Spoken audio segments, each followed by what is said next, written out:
All this information are theories supported by in-game and real-life evidence. The gameplay and script is provided by myself. I may have wrong information, so leaving a comment telling me what is incorrect will be advised. Hate comments are not appreciated, but constructive criticism is. These theories contained within the video are my own with my own developed research. Watching the video till the end helps the channel grow so more videos can be produced. With that out of the way, get comfy and enjoy the video. Hey everyone, sorry it's been a while. I give you today the Blue Perpetual Blooming Vine. Yes, I did make up the name, but this interesting plant deserves a referring title.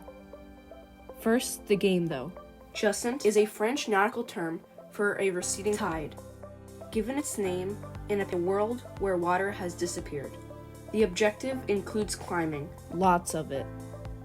You ascend a cloud-level rocky spire with your companion, a blue blob called the ballast, which has the power to fertilize nearby plants with a click of a button. Once you've obtained him for use, fertilizing the flowering vine slithers it up the mountain. When doing so, orange graspable scales, which we'll talk about later, appear, growing out from the base of the vine. This allows the player to climb up, reaching high levels. Now, there are 4 to 5 stages of the flower. It starts when a small enclosed bud appears sprouting out from the vine. Stage 2 has the petals beginning to open up or to bloom. Stage 3, however, just has number 2 get a little bigger, while stage 4 has a new ability.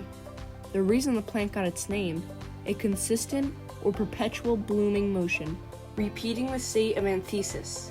When a flower begins to blossom, it transitions to being open, revealing its petals. Lastly, stage 5, where the flower is at the point of being fully open and or functional for pollinating and reproducing airborne seeds. Another quick possible theory is that the center ball of the plant is the stigma, protected by the inner petal wrapped around. Now, back to seed transportation. On a high, elevated, windy landform, seeds would be easily transported from area to area, making this species thrive all over. Before I talked about the scales, we need to find a better name for them.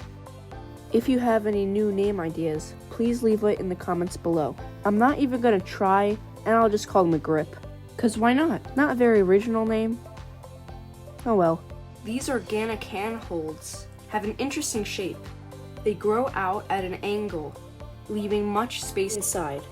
If you're into rock wall climbing grips, which hold type would you recommend the scales are? We as the player grab close to the end and not in the deep space. They grow out of a vine close together, making it easy to grab and move between each one.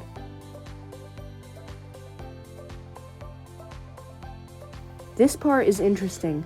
In Chapter 3, you learn about the sun, decreasing the amount of stamina you have, and killing any new grown plants which aren't in shade, which checks off our list that it's not the heat.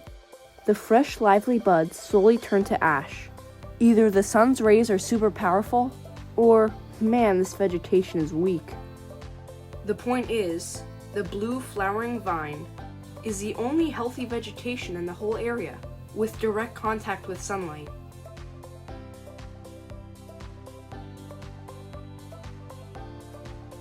Without assuming the world of Jusant's occurrence affecting the plant ourselves, we ask, past or present? Is this plant realistic for periods before today or after? There is more oxygen in the past, and the more oxygen intake, an increase in size throughout living beings. Plants use and produce breathable air, so a bigger plant-like vine makes sense back then than anything in the nearby future. Unless the Blue Perpetual Blooming Vine is a human-conducted experiment in which was a starter for the plan to triple the size and thickness of plants used to create a perfect enlarged environment and... I'm just kidding. But who knows? A theory is a theory, and with enough evidence or proof, legitimate real proof, you can prove almost anything.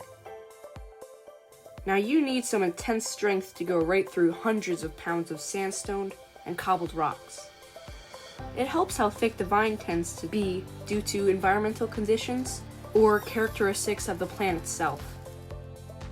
If you're wondering, a good theory on why plants may have a lighter color on the inside is to attract pollinators and prey, which you will learn more about coming up soon with a new theory. And that's the end of this video. Wait. Something important was just discovered. Something so crazy, it adds another 1 minute and 41 seconds to this video. I know, a lot. Just watch this.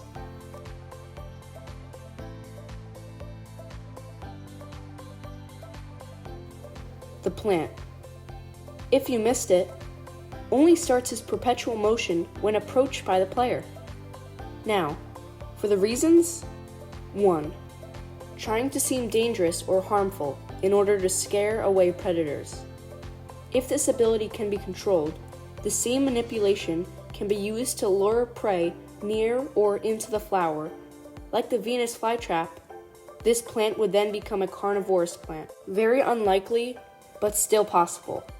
Once the flower closes on the insect, its glands slowly break down the living being, absorbing nutrients for energy. Now, there are also many types of carnivore plants.